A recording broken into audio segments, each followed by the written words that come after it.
Agenda rutin tahunan dalam rangka penyusunan rencana pembangunan melalui Musyawarah Perencanaan Pembangunan Musrenbang mampu memberikan hasil yang maksimal dalam mengakomodir berbagai aspirasi warga.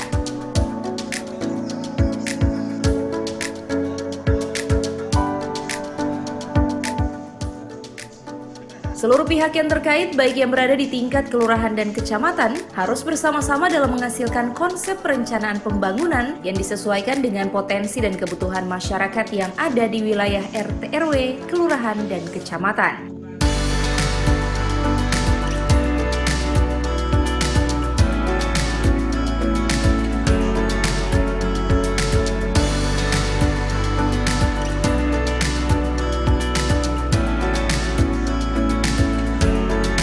Untuk musrenbang tingkat kecamatan ini dapat dijadikan sebagai wadah dalam melahirkan dokumen perencanaan yang matang oleh pemerintah daerah, sehingga tidak hanya memberikan kesan menggugurkan kewajiban dan bersifat formalitas, tetapi substansi yang dihasilkan memberikan manfaat dan berhasil dilaksanakan.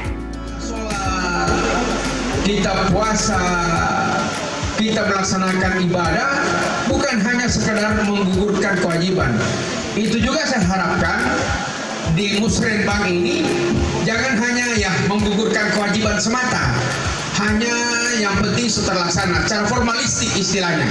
Yang penting sudah dilaksanakan, anggarannya ada, sudah dilaksanakan, hasilnya sudah ada. Tapi yang paling penting yaitu substansi daripada yang dihasilkan dari musrenbang itu. Rumusan-rumusan hasil musyawarah, namanya saja musyawarah. Artinya harus kesepakatan bersama. Yang telah dimusyawarahkan ini benar-benar dapat secara real dapat dilaksanakan di lapangan.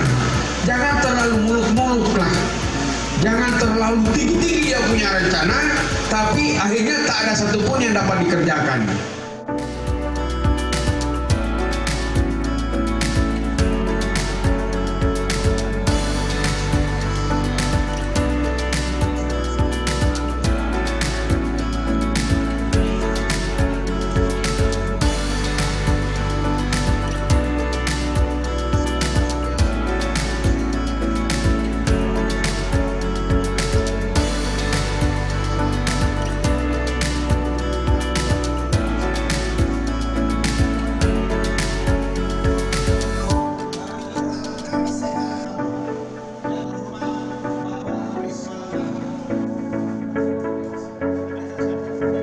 Tim Liputan Advertorial Mimosa TV.